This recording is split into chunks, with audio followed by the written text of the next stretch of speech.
Hello and welcome to the 17th episode of the Creation of an Abbey podcast and the Thanksgiving edition episode as well. I'm your host, Eric Valero. And I'm your host, Sarah Holcraft. And today we are not particularly reading anything from the Theology of the Body introduction. No, just leaving us some decor. We have come up with 4 questions about thankfulness in our lives. Yes, well, I asked 2 questions, and you're asking me 2 questions.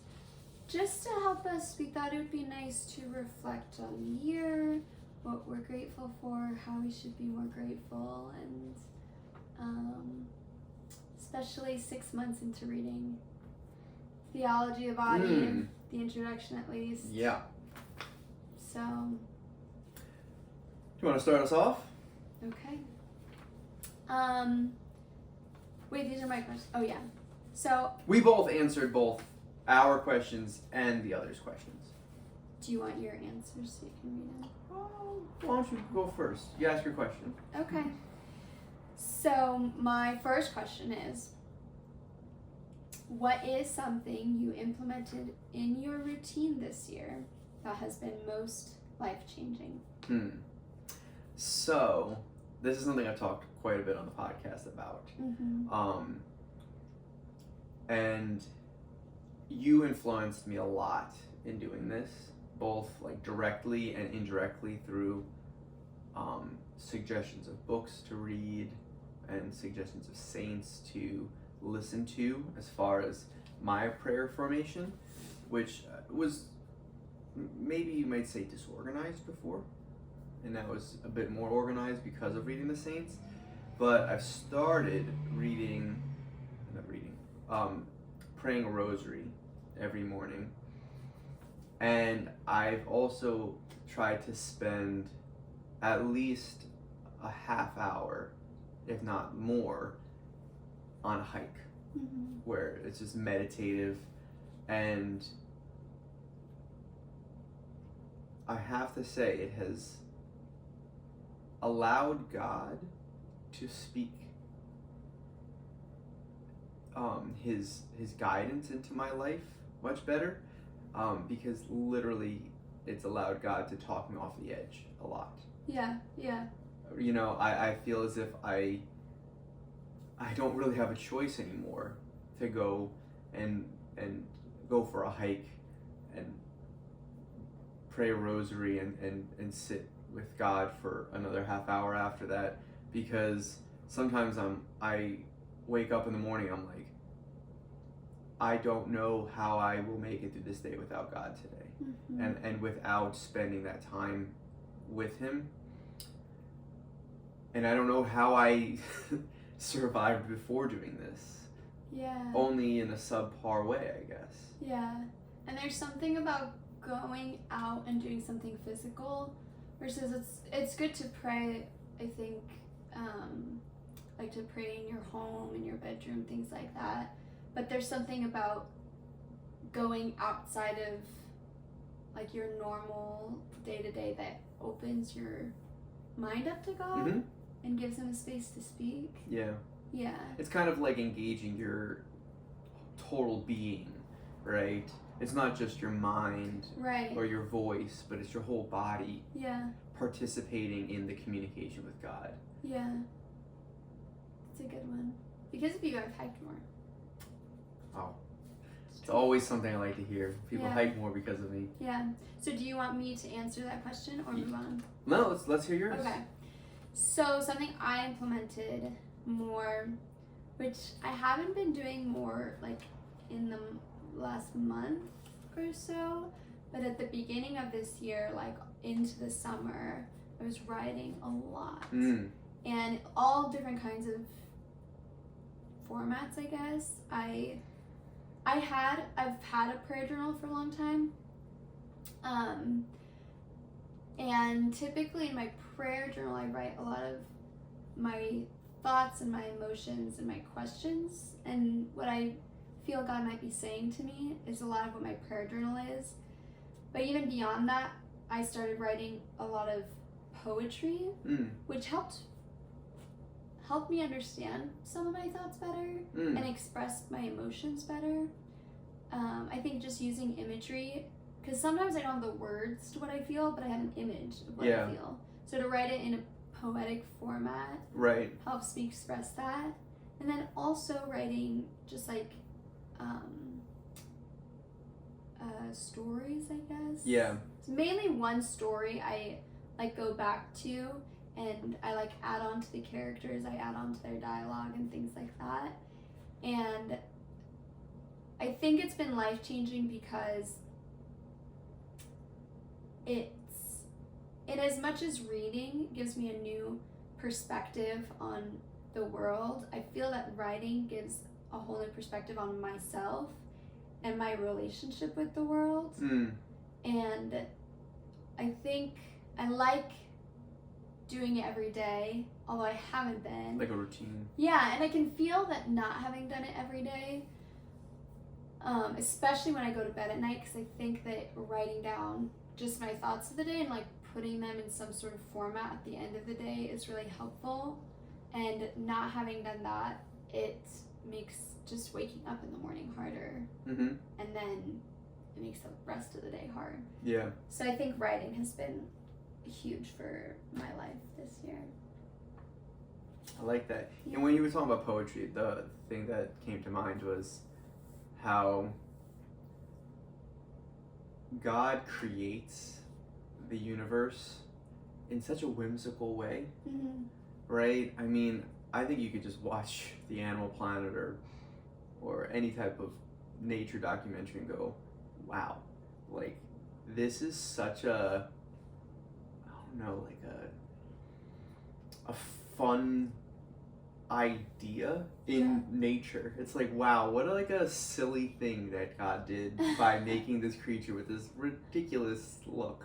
Yeah. And he does this ridiculous thing, and it's so interesting how there is an element of silliness in reality in general. So I think poetry is one of those things where there's such a whimsical nature to writing poetry where you can't do it like stiff-armed, just like it has to be, you have to kind of be okay with letting some like things roll and just be kind of fun with it. And I think because of that, it opens up my creative mind, I guess, and or maybe my curious mind, and versus my not curious mind. But I find that I notice things in nature happening more often, and even I find a lot of symbolism in things that happen, like the whole thing with the lady taking my watermelon. I wrote a poem about that because I felt so much that although it was just a situation in my life, it felt so much more than that, and it felt like I had something to say about that. You gotta tell us about this watermelon situation. So, don't. I hope she's not watching now, but you gotta let us know here what happened with this watermelon. So it's quite traumatic. It was just it was shocking, but it was also silly. Yeah. And this was when I think we mentioned growing watermelons over the summer. So I had a watermelon growing in on the patio space, and this lady, I was actually watering my basil. I wasn't even paying attention to the watermelon. I was watering my basil, and this lady comes up with her 2 grandchildren, and she doesn't speak English very well. But what I hear from what she's asking is that she's asking me what I'm doing. So I'm telling her that I'm growing basil. She asked me what it is, and so I'm showing her the basil. I give her a basil leaf to like smell, things like that. And then I go over. Doesn't smell it. I think she smelled it, but then she dropped it. She didn't want to keep it. And so then I point to my watermelon, which is right next to it, and I show her, this is my watermelon vine, and I'm so proud of it, right? This is my watermelon vine, and this is my watermelon. It was like the size of this pumpkin. It hurts to hear. Yeah, maybe a little smaller than this, but she was growing, and she was healthy, and thriving. I show it to her, showing her like it's a watermelon, it's growing, but I think she didn't understand that it was still growing, so she just picked it off. And I was just so shocked because in like in normal real life, nobody would ever do that. You see a watermelon growing and you keep letting it grow. So I was just in such shock, and I like quickly, before she could touch the other one, it was like, oh no, that's no more destruction, please. It's not grown yet, it's still a baby. And then she hands it back to me, which I don't know if I'd rather her have consolation kept it. prize, yeah. I almost feel like I would have rather she had kept it, and at least it was worth like. But there was something whimsical about that whole thing. It was so innocent. Because it made real life a little more silly again, because there was so much drama with moving my plants here and planting them and like wanting them so badly to survive.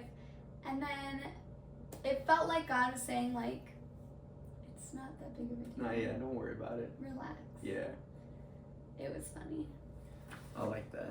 So let's go to our next question, which I'm so interested because I've already read your answer. But what is in your way of becoming more aware and thankful for the gifts you have in your life right now? Mm-hmm.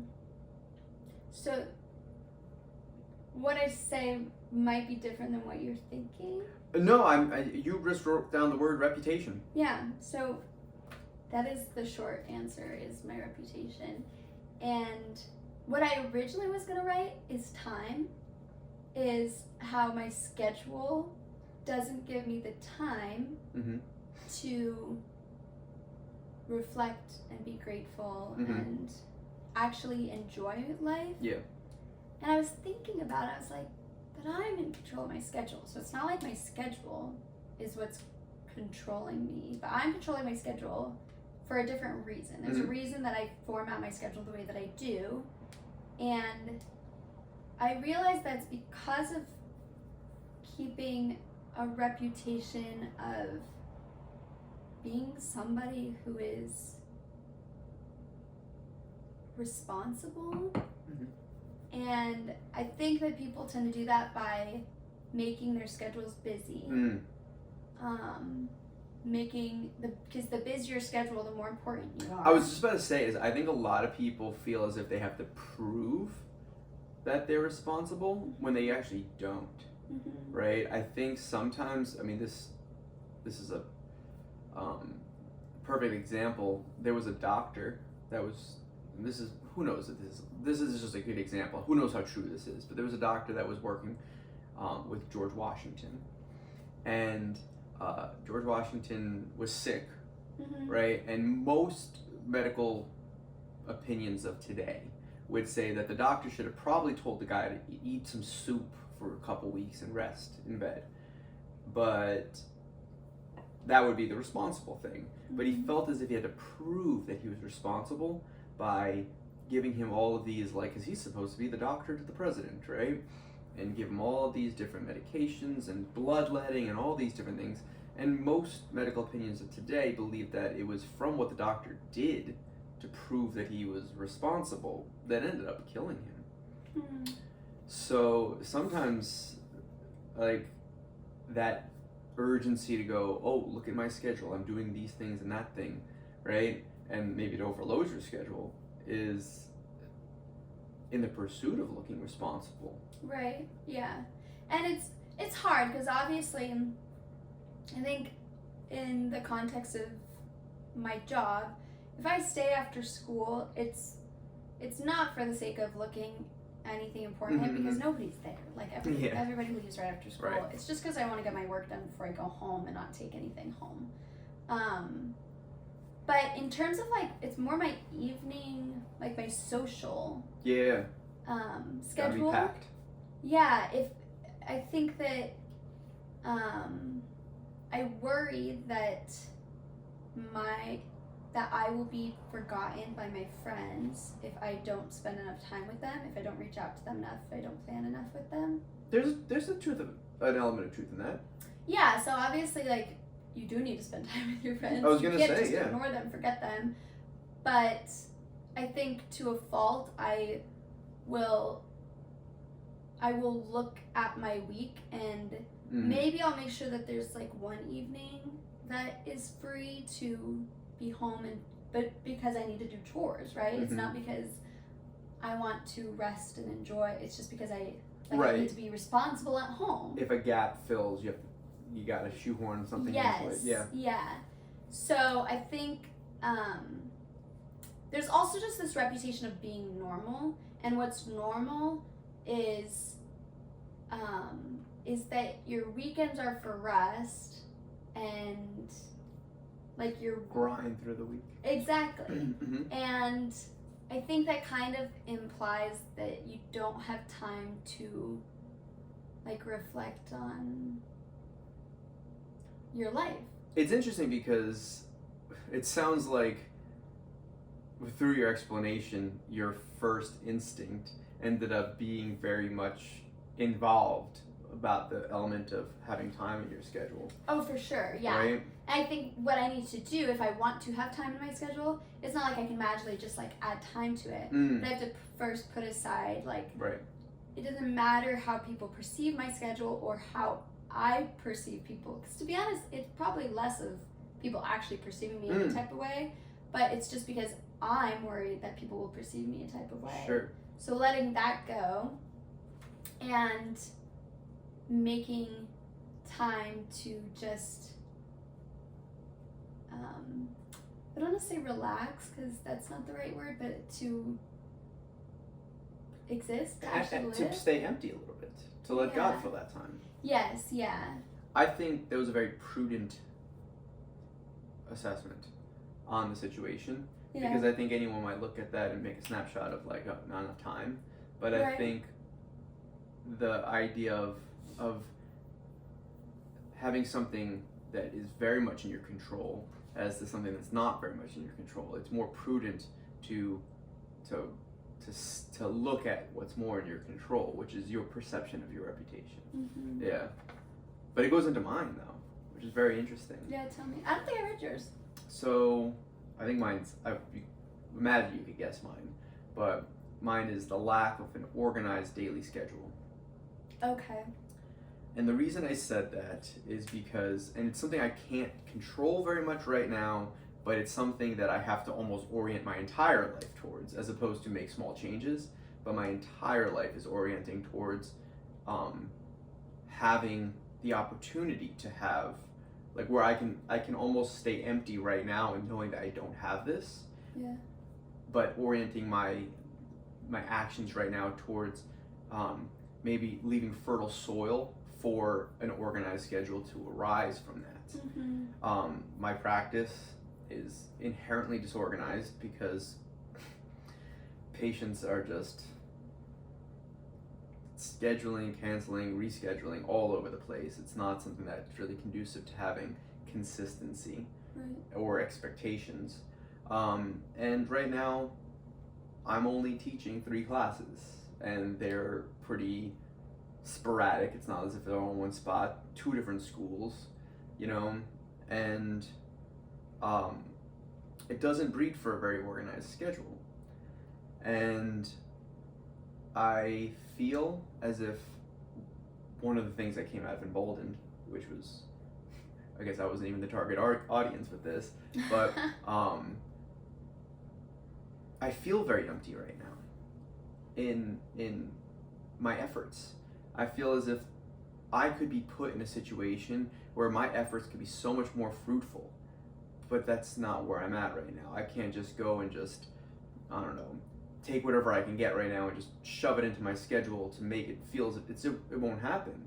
Where I feel like if next year I establish a good, solid school that I can put all of my efforts towards, and I can have a good schedule around that, and that I can put my practice to be secondary to that, I can have a really good schedule, and I can have a good priorities, where right now my practice has to be my priority because it is what I do more often. Right. And putting more emphasis on something that is less organized and less with less expectations breeds for the, I guess it's interesting because it does makes me empty, Mm-hmm. which is okay, which is why like right now I feel empty, and I'm hoping that I sit with my emptiness and just let God fill it. Yeah, in the there's meantime. more of a reliance on God when you're in circumstances that you can't really change, and you know that your circumstances are working against you. Mm-hmm. If there's nothing to do about it, then you have to rely on God and ask Him, like how do I be grateful in this situation? How do I accept my circumstances and still be the best I can be within it? Mm-hmm. That's why I asked the question, what's just in your way? It's not as if it's impossible to be thankful feeling empty as I am, although Right. a cup that is empty is hard to give from, but it's not possible, and it's just in my way. Yeah. I do feel as if I can still muster up gratefulness Mm-hmm. within my emptiness I feel right now, and not being able to teach at my capacity I think that God wants me to teach at. Yeah. Or maybe just not right now. That's exactly it. Not right now, and I'm hoping next year. God, I can't. I don't know how much longer I can not feel the satisfaction of being an influence on kids' lives. At least to the capacity I could be. Yeah. Ready for my next question? I am ready. Okay. Give an example. We've read all these before. It's not the first time I'm hearing them. But you couldn't say it word for word back to me. I could have not. to read it. I could not. Give an example of a consequence in your life due to the way theology of the body has changed the way you think. Yes. What did I say? Here, you can look. You read. What did I say? You want me to read it? Yeah. What did I You say? said, I listen more attentively when the current pope speaks. Yes. So I think, which is actually something that I think a lot of people have this perception, but a lot of people have the perception of the Pope as a figurehead. Though that's true, I think people associate the figurehead with more of a symbolic and a performative role as opposed to a functional role. And I think like the Queen. like the Queen, yeah. right? And I think a lot of people think the Pope is like the king of the Catholic Church or something like that, and Jesus is the king of the Catholic Church, and the Pope is his representative on earth. But because he is the representative, he is still within his own struggle of discerning what God's telling him, right? And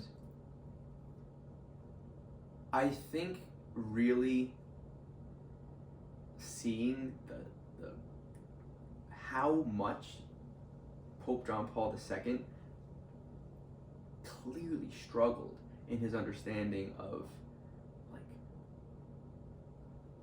the worth of the human body, right? And the all the implications of these secular philosophers and how they were making like really important points that were influencing civilization, and that it's not something to cower away from. And he was very courageous in taking on Kant's philosophy and taking on Scheller's philosophy and taking on like Cartesian philosophy, right?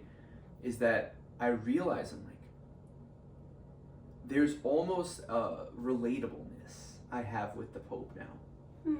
Because these are things I struggle with. And these are things that I'm afraid of tackling, and that it takes courage to then tackle them, right? I think Jay in Emboldened said this very nicely where he was talking about being brave is not the same thing as being courageous. Right. Being brave is when you're not afraid and you go and do something. Courageous is when you are afraid and you do it anyway. Right. I thought he put that very eloquently to a way that all the teens that were there, I think it really hit them to hear that.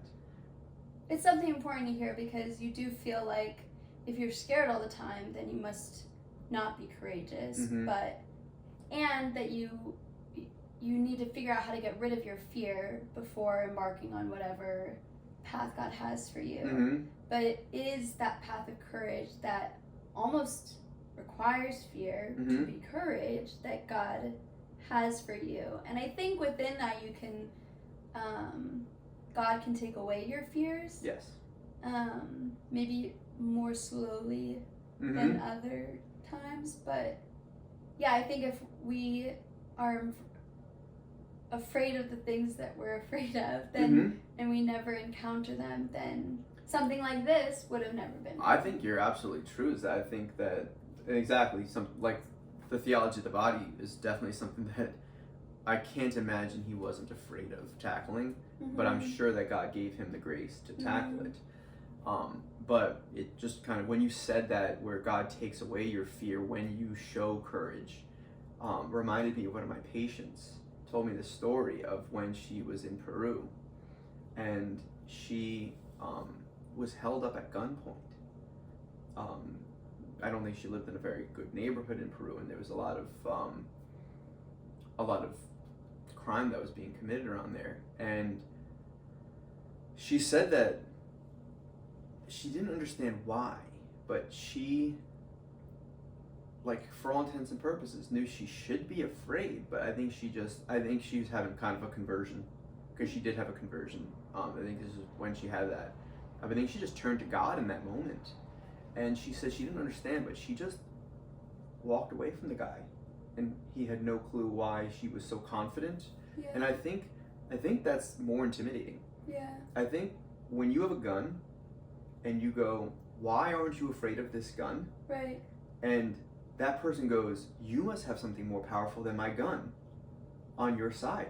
Or even knowing, like, I have nothing better than this gun. If this doesn't work, then nothing Right. will. And to see somebody so confidently just walk away, he must have went, all right, she's not going to just go walk away if she doesn't have something more powerful in her back pocket, Mm-hmm. you know? And I think there's something really to that, is that God's presence is palpably felt in those situations where you're really afraid, but you do it anyway. And God's presence becomes, I think sometimes people really feel the absence of God, or the hiddenness of God's nature. And we talked about this in a previous podcast, where something can be present, but you don't necessarily aren't aware of it. Yeah. Right? And I think sometimes that God makes himself so manifest to somebody that is afraid, where he says, this is the right path. If you take it, I will show myself to you. And when I show myself to you, you will have me with you. And because you chose the God's will, you chose his will, right? And I think when you choose his will, you have him with you, and it takes away your fear, because you, like, literally do have something more powerful than a gun. Right. Yeah. Right? And I think, like, people go like, oh, I'm defenseless if somebody had a gun against my head. It's like, I know it seems that way, but there is something more powerful, obviously, and that is God. Yeah. Right? This is gonna sound so random, but did you used to watch VeggieTales growing up? Mm-hmm. So there's a song called "God Is Bigger Than the Boogeyman." Oh yeah. Familiar? It's a classic. Man, it's been a couple of months since I watched the VeggieTales. This sounds so odd, but when I moved to New Jersey and was, like, here by myself, whenever I would get scared, that song would start playing in my mind. That's great. But it would actually like make like the truth of it would like penetrate my heart. Like this silly song would be playing, and I think almost because of the fact that it was silly, it made my fear seem so silly. Like, why am I afraid of that, or why am I worried about that? Even kids understand it. Yeah. Right? Yeah. So, yeah, I think it's so much simpler than we realize to be rid of our fears if we were just to surrender them to God. And I think it's like, we talk about surrender, but there's not any tangible way to explain to somebody this is how you surrender. Yeah. But it's... You know it when it happens, though. Exactly, yeah. It's so funny that they use the boogeyman, because that's where, in A Nightmare Before Christmas, I think it was such a profound idea to make the Oogie Boogie Man a burlap sack that was made up of smaller, maybe not pleasant, but harmless insects. Right? And I think Tim Burton really hit that right on the head with that, because that is exactly what anxiety is. That's what fear is. Yeah. Is that fear is a burlap sack over a bunch of very easily achievable obstacles. Yes, yeah, just doing them one by one. Yeah, they look like they're impossible when they congregate inside of that burlap sack. Right. But once you reveal the burlap sack and you go, oh, I can do this. Maybe it's not going to happen immediately, but this is 500 small insects, not one giant thing that's going to destroy me. Right, yeah.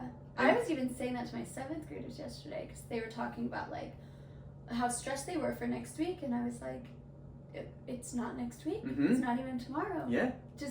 Just be here in class right now. And next week is made up of 7 days, and those days are made up of 24 hours. Right. And those 24 hours are made up of 60 minutes. Yeah, of course. Right? You're You can handle each stressed of them.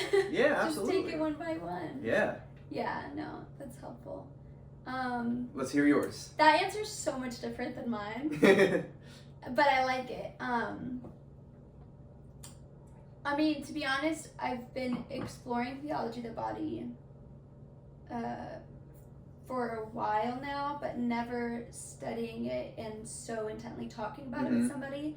And I think that it requires a change in my life versus when I'm just like studying it here or there, reading about it. It's like something that's nice and encouraging, but when you're reading it and talking about it, it's like you can't not change. Like you have to start living it out. And I think that's something in general I've been more aware of, is just the way, and it's come up a lot in our conversations actually, but the way that I express myself and the way that I intentionally move my body. And I'm not always very expressive, and I think that it's easy to push that aside, like, well, it doesn't matter because like if I'm listening, you don't need to see it, like just trust that I'm listening. Or if I'm like if I'm excited about something you said, like I don't need to show it, like I'm excited, just trust that I'm excited. And it might be true, but there is something about the way that we express ourselves that's set, that we should want our body and soul and our emotions to like be more united so that they're all working together. And this is a long explanation. No, I love that. No, to be honest, I think that you really hit on something really important right there. Is sorry, you can keep going in a second. There's this book I read years ago, and they said something in this book, and I always say this was the worst book I ever read because of this one statement that they said that you should not concern yourself with how other people are perceiving your body language, what you say, and all these other things. That's their problem. And it's like, there's a big problem with that. Like, communication is so that we can have a bunch of non-tangible ideas and feelings and thoughts and share them Yeah. in an accurate way. Yeah, that makes for a lot of broken relationships. Right, and very careless, like, take whatever I say however you're going to say it. Yeah. It's like, I want to clarify. I want you to ask me questions to clarify what I was trying to say and confirm that we are seeing the same intangible thing. Yeah, and there's a balance of, like, obviously there's some people who are against you and will take whatever you say, however you say it. And that they're not in good faith. Exactly. Yeah. But knowing, like, who are the people who are, like, who God acts through them in your life, like, those are the people that you should want to make sure that they know exactly how you're trying to express yourself. Yeah. So I think on the flip side, so in wanting my body to better express, like, how I'm feeling inside, I think I want what I do with my body to help me feel what I want to feel on the inside. Yeah. And I think a part of that is, like, one of my biggest trials in New Jersey is how fast paced it is, and kind of goes along with, like, the schedule of, like, being busy, like, feeling like I need to be busy. So I started walking slower this year, and I used to be a fast walker. I can still walk fast when I want to. Oh yeah. But specifically in grocery stores, I really take my time walking through grocery stores because I don't want to feel anxious when I'm shopping. I don't want to feel rushed. And there's no reason that I'm rushed, but when I walk fast, it makes my body feel, like, it makes me internally feel signaling, yeah. Yeah, like I'm rushed and I need to move quickly. And then I start getting frustrated with the people around me who are walking slow, who are in my way, and I start getting impatient with everybody. Yeah. And I have noticed that when I walk slower, I'm more patient with everybody because I'm, like, the slowest one there. But also it tells my body that, like, this is a time that I can be relaxed. Absolutely, I am in no rush, unless I am. But, like, most of the time when I'm grocery shopping, I'm not in any rush There's any to get congruence. anywhere. Yeah. Right, yeah. So to just, like, take my time when I can take my time, and it kind of goes with, like, enjoying life. Like, I don't need to rush home so that I can relax. But I can start now. Yeah, feeling relaxed and at peace in the errands that I'm running, and because I'm not rushing to get them over with, but I'm letting myself enjoy them. Sure. Yeah. That's something I struggle with tremendously. Yeah. But I think it drives home the point specifically about our nervous systems. People's nervous systems are set up in a circular pattern of sensory, like the feelings that you have, the awareness that you are of your environment, but you are part of your environment, right? Your own body is something that you have to become aware of. That's proprioception, right? And then the motor output, right, of what you actually end up doing. So what ends up happening is we think of it as, like, well, I expect that what I plan to do is going to be what I end up doing. But what ends up happening is that as you start to do it, you start to maybe perceive that you're not doing it as well and you have to adjust, or that it's resulting in an unintended consequence and I have to start to change what I do. So there's this constant feedback loop between sensory and motor. So what they've actually found in, like, within the neuroscience research is that when your facial expressions are in a smiling, like the musculature is smiling, your brain feeds that back as, I must be happy.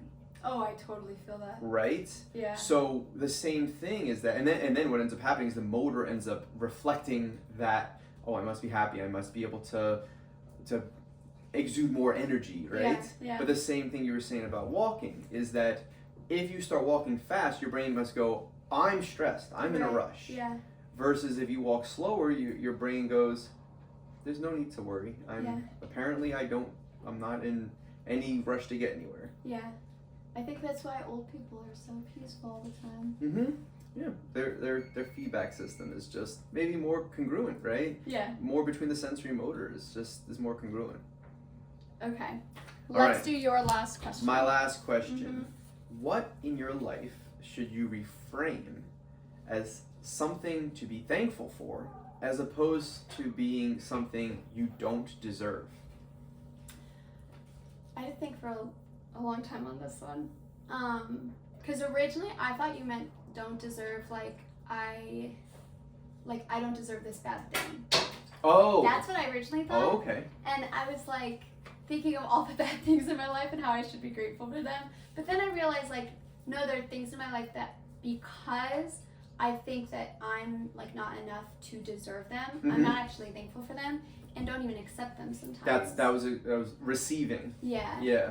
And so my answer for that is when people offer me help, Mm-hmm. I think going back to the reputation idea, Yeah. a part of it is because I sometimes can feel insulted and I don't want to be perceived as helpless. Mm-hmm. And so when people offer me help, it's like, no, I'm fine, I can do it. Yes. But I think the other end of that is sometimes I feel as if me asking for help or receiving help is me being a nuisance, Mm-hmm. and I don't deserve that this person should help me. And it almost makes me not understand why they would want to help me. Mm.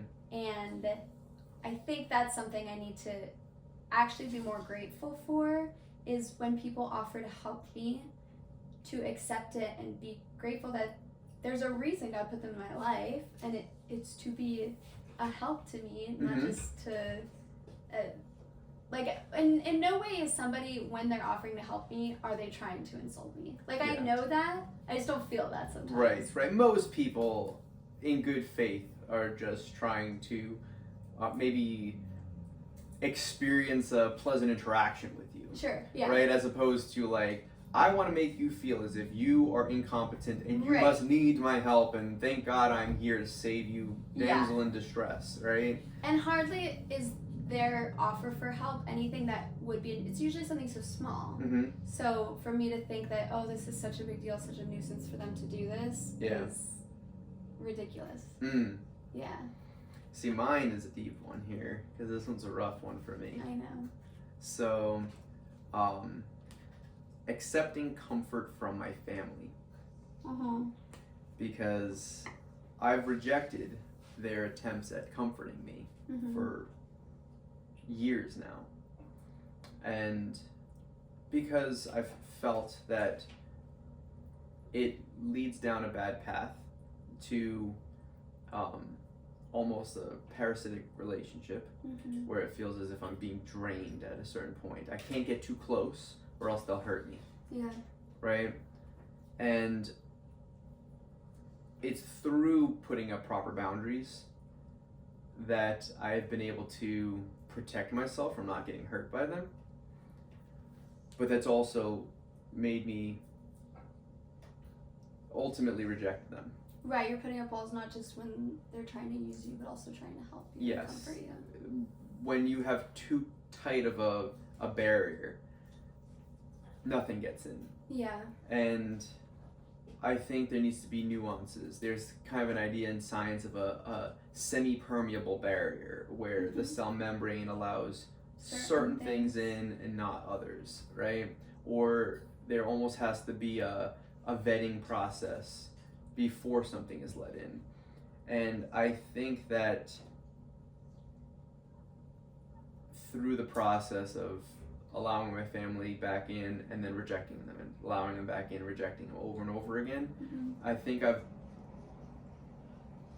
built up a better vetting system. Yeah. To allow them, because there is a sense of comfort. There is a sense of us going over to my parents' house, and it's like, oh, this is relaxing, we can go play a game or something like that, and it's fun, something to look forward to. Where, I mean, we didn't do that for a large portion of our relationship, because in one way, they really have not earned that, because of the way they've taken advantage of me coming back in, and have pride and have ultimately hurt me because of how, I guess, intertwined and dysfunctional it gets. And which has made me think, well, it's better off just to have nothing than to have something terrible. Well, and it's also interesting that you phrase the question about things that you think you don't deserve. Mm-hmm. And I actually find that a lot of people feel this way, that they don't deserve the comfort of somebody else, Mm-hmm. like whether it's their family or a friendship or a romantic relationship. They feel that they don't deserve how somebody comforts them or Right. how kind somebody is to them. And I don't know. Because we don't really deserve any comfort. Right, then Right? it gets into like how much do we deserve? Well, like we are so, like, we sin a lot.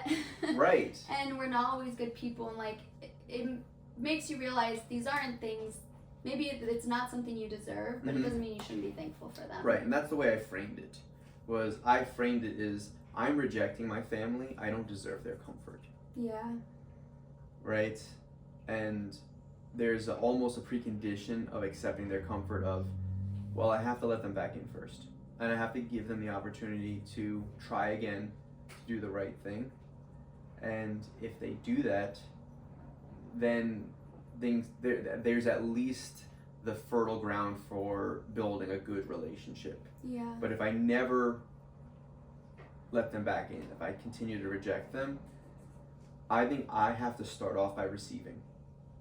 I have to start off by receiving comfort from them, right? We went over and played a game with them, which was like very out of character for us, right? Mm-hmm. And I think that by doing that, we received something that I felt was undeserved. But we had to receive it anyway to start that relationship back up again. Yeah. In good faith, Yeah. right? I don't That's know. a big I knew one. that was going to be a big one. These are good questions. Yeah.